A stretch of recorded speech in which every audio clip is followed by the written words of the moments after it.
अब ये देखो बेटा, इतने सारे प्राणियों थे, असंख्य प्राणी और वनस्पतियां थी, इसलिए वीटाकर को इनका वर्गीकरण करने की आवश्यकता पड़ी। ठीक है, तो सबसे पहले जो आता है वो आता है मोनेरा जगत। ठीक है, अब मोनेरा जगत के हैं ये सारे के सारे सजीव जो है ये एक कोशीय होते हैं। ठीक है, ये देखो ये मोनेरा जगत के हैं, ये मोनेरा जगत के हैं। ठीक है, तुम देख रहे हो यहाँ पे, ये आसानी से तुमको दिखाई दे रहे हैं। तो ये सारे के सारे सजीव जो हैं ये एक कोशीय सजीव होते हैं, स्वयं पोषी होते हैं, इनमें हरित लवक पाया जाता है। ठीक है, ये आदि केंद्रकी होते हैं, इनमें आवरण युक्त केंद्रक या कोशिका अंगक नहीं पाए जाते। जो इसमें जो केंद्रक देखो, केंद्रक के बाहर जो है वो आवरण दिखाई नहीं दे रहा, यहाँ पे केंद्रक में आवरण दिखाई नहीं दे रहा, यहाँ पे देखो कुछ भी स्पष्ट केंद्रक नहीं दिखाई दे रहा कहीं पे भी। ठीक है, केंद्रक तो है लेकिन उसका आवरण नहीं है, तो इसलिए हम पहचान नहीं पा रहे कि इसमें केंद्रक कौन सा है। ठीक है, फिर उसके बाद में नेक्स्ट आता है जगत प्रोटिस्टा। प्रोटिस्टा जगत के अंदर यहाँ पे देखो, ये प्रोटिस्टा जगत के सारे के सारे सदस्य हैं। तो यहाँ पे ये देखो, एक यहाँ पे ये देखो, ये तुम्हारे को ये दिख रहा है यहाँ पे, ये वाला, ये इसमें ये फ्लैजिलर बना हुआ ना यहाँ पे, है ना, ये युग्लिना है, अमीबा है, पैरामीशियम है। ठीक है, ये सारे के सारे जो है ये किसके हैं, जगत प्रोटिस्टा के। ठीक है, अब इन प्रोटिस्टा जगत की क्या विशेषता होती है, प्रोटिस्टा जगत के सजीव एक कोशीय होते हैं। ये इनका पूरा का पूरा शरीर, जैसे ये अमीबा है, ये तुम्हारे को युग्लिना दिख गया, ये पैरामीशियम दिख गया, ये तुम्हारा स्पाइरोगैरा है। ठीक है, ये सारे के सारे जो है ये एक कोशीय सजीव है। ठीक है, तो एक कोशिका के अंदर ही इनका सारा का सारे कार्य कंप्लीट होते हैं। ठीक है, प्रोटिस्टा जगत के सजीव एक कोशीय होते हैं और कोशिका में आवरण युक्त केंद्रक पाए जाते हैं। देखो जैसे यहाँ पे ये केंद्रक है, ये केंद्रक है, ये केंद्रक, ये दिख रहे ना केंद्रक तुम्हारे को, इस केंद्र के चारों तरफ आवरण है, इस केंद्र के चारों तरफ आवरण है, इस केंद्र के चारों तरफ आवरण है, यहाँ पे आवरण दिख रहा है, ये केंद्रक में आवरण दिख रहा है, ये केंद्रक में आवरण दिख रहा है। ठीक है, और दूसरा इसका खास क्या है, इसका प्रचलन हेतु कूटपाद या बाल जैसे रोमक या कशाबिकाएं होती हैं। कूटपाद मतलब जैसे ये अमीबा के अंदर ये देखो ये निकले हो ना उभार जैसी संरचनाएं, ये उभार जैसी जो संरचनाएं निकली हो इसको हम बोलते हैं कूटपाद बोलते हैं। ठीक है, और ये जो ये है, ये देखो ये बाल जैसी संरचना, इधर ये बालों जैसी कशाबिकाएं जिसको बोलते हैं, फ्लैजेला बोलते हैं, ये है, ये इनके चलने का अंग होता है। ठीक है, स्वयंपोषी उदाहरण युग्लिना, ये युग्लिना जो है ये स्वयंपोषी होता है। ठीक है, और फिर उसके बाद में यहाँ पे देखो वॉल्वॉक्स कोशिका में हरित लवक पाए जाते हैं, वॉल्वॉक्स की कोशिकाओं में हरित लवक पाए जाते हैं। ठीक है, परपोषी उदाहरण अमीबा, ये अमीबा जो है ये दूसरों के ऊपर आधारित रहता है इसलिए इसको परपोषी बोलते हैं। ठीक है, पैरामीशियम, ठीक है, पैरामीशियम जो है वो ये पैरामीशियम है, इसमें हरित लवक नहीं पाया जाता, अमीबा में नहीं पाया जाता। पैरामीशियम हो गया, प्लाज्मोडियम हो गया, ये सारे के सारे जो हैं ये कैसे हैं, इनमें हरित लवक नहीं पाया जाता तो इसलिए ये परपोषी कहलाते हैं। ठीक है, आता है जगत फंजाई, कवक, जिसको हम कवक बोलते हैं। ये देखो तुमने ये इस तरह के कवक देखे होंगे बारिश के दिनों में, अक्सर कभी भी ऐसे सड़क के किनारे पे, पेड़ पौधों के नीचे, जड़ों के पास में, कहीं पे भी तुम्हारे को ये घास फूस में ये दिख जाते हैं, छत्रक जैसे जिसको बोलते हैं, ये कवक होते हैं।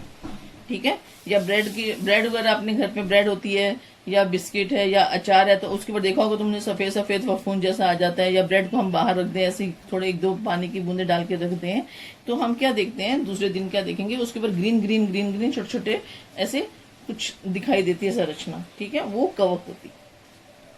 ठीक है, अचार वगैरह के ऊपर देखा होगा तुमने, अचार के ऊपर, या अपने घर के अंदर मशरूम लेके आते हैं, वो भी इसी ही की फैमिली का सदस्य है। ठीक है, तो अब यहाँ पे देखो ये कवक तुम्हारे जैसे यहाँ पे किताब में भी डायग्राम दिया हुआ है, इसके अंदर क्या खास बात होती है, इसमें यहाँ पे नीचे जो होते हैं ये जो दिख रहे हैं तुम्हारे को, ये क्या है, मूलाभ बोलते हैं इनको। मूल के जैसी मतलब जड़ों की जैसी संरचनाएं होती है, लेकिन जड़ें नहीं होती, जड़ों की जैसी संरचनाएं होती हैं। ठीक है, ये देखो ये हिस्सा जो है ये आगे ऊपर बढ़ के यहाँ पे ये बीजाणुधानी बनाता है, ये जो दिख रहा है तुम्हारे को ये क्या है, बीजाणुधानी है। ठीक है, और यहाँ पे इसको जो नीचे वाला हिस्सा होता है, ये वाला जो नीचे वाला हिस्सा है दिख रहा है तुम्हारे को बेटा, ये नीचे वाला हिस्सा जो है इसको बोलते हैं स्तंभिका, स्टॉक बोलते हैं। ठीक है, ये अब यहाँ पे क्या होता है, इसमें बीजाणु होते हैं, तो जब अनुकूल परिस्थितियां आती हैं तो ये ऊपर का आवरण जो है वो फट जाता है और असंख्य बीजाणु जो है वो फैल जाते हैं। ठीक है, और नए कवक का निर्माण करते हैं। आगे आते हैं सूक्ष्म जीवों का वर्गीकरण। ठीक है, अब सूक्ष्म जीवों के वर्गीकरण के अंदर क्या है, सूक्ष्म जीव है आदि केंद्र की और दृश्य केंद्र की। ठीक है, दो भागों में बांटा गया है इसको।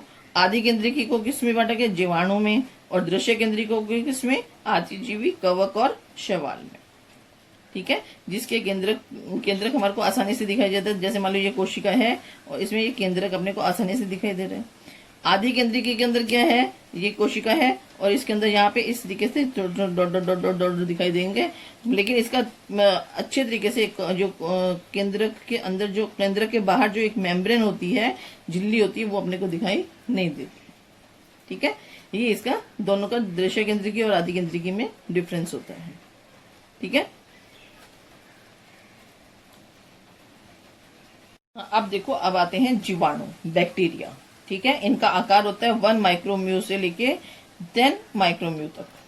ठीक है, उसके बाद में ये देखो, जीवाणु की संरचना तुम लोग देख रहे हो, अलग अलग प्रकार के जीवाणु हैं। ये गोल है, इनको गोलाणु बोलते हैं। ये गोमा के आकार के हैं। ठीक है, इनको अल्प विराम भी बोलते हैं। ये सर्पिलाकार है, सर्प ऐसे जिगजैग सर्पिलाकार सांप के आकार के, तो इसको सर्पिलाणु भी बोलते हैं। गोलाणु हो गया, ये डंडे के आकार के हैं तो इनको दंडाणु बोलते हैं। ठीक है, ये कोमा के आकार के हैं, इनको कोमाणु बोलते हैं, या अल्प विरामा उनका आकृति बोलते हैं। ठीक है, गोलाणु, दंडाणु, सर्पिलाणु और अल्प विराम आकृति। ठीक है, अल्प विराम के आकार का होता है ना ये, इसलिए इसको ऐसा बोला जाता है। ठीक है, इनकी विशेषताएं क्या होती हैं, इनका क्या है कि ये एक ही कोशिका स्वतंत्र सजीव के रूप में जीवन यापन करती है। ये पूरी की पूरी सिर्फ एक सिंगल कोशिका वाली होती है। ये सारी कोई भी एक ले लो, ये एक ही कोशिका की है। ठीक है, और ये अपना स्वतंत्र जीवन व्यतीत करती है। इनकी एक कोशिका के अंदर ही सारी जीवन प्रक्रियाएं संपन्न होती हैं। ठीक है, जीवाणु कोशिका की कोशिका, इसकी जो कोशिका होती है वो कैसी होती है, उसमें जो केंद्रक होता है वो आदि केंद्रिकी होता है। आदि केंद्रिक का मतलब होता है कि केंद्रक में स्पष्ट झिल्ली दिखाई नहीं देती, स्पष्ट रूप से केंद्रक दिखाई नहीं देता। ठीक है, प्रजनन सामान्य द्विविभाजन का मतलब कौन सा क्या होता है, एक कोशिका से 2 कोशिकाओं का बनना। ठीक है, पद्धति से होता है। इनके अनुकूलन परिस्थितियों में जीवाणु बहुत अधिक तेजी से बढ़ते हैं और 20 मिनट में यह संख्या दुगनी हो सकती है। ठीक है, अब मैं यहाँ पे देखो तुम्हारे को ये दिखाती हूँ। 1 मिनट, ये एक कोशिका है, एक कोशिका से ये दूसरी कोशिका बन रही है। यहाँ पे देखो, ये अलग अलग, एक ही कोशिका से 2 अलग अलग कोशिकाएं बन जाती हैं। ठीक है, इस तरीके से इनका प्रजनन की क्रिया होती है।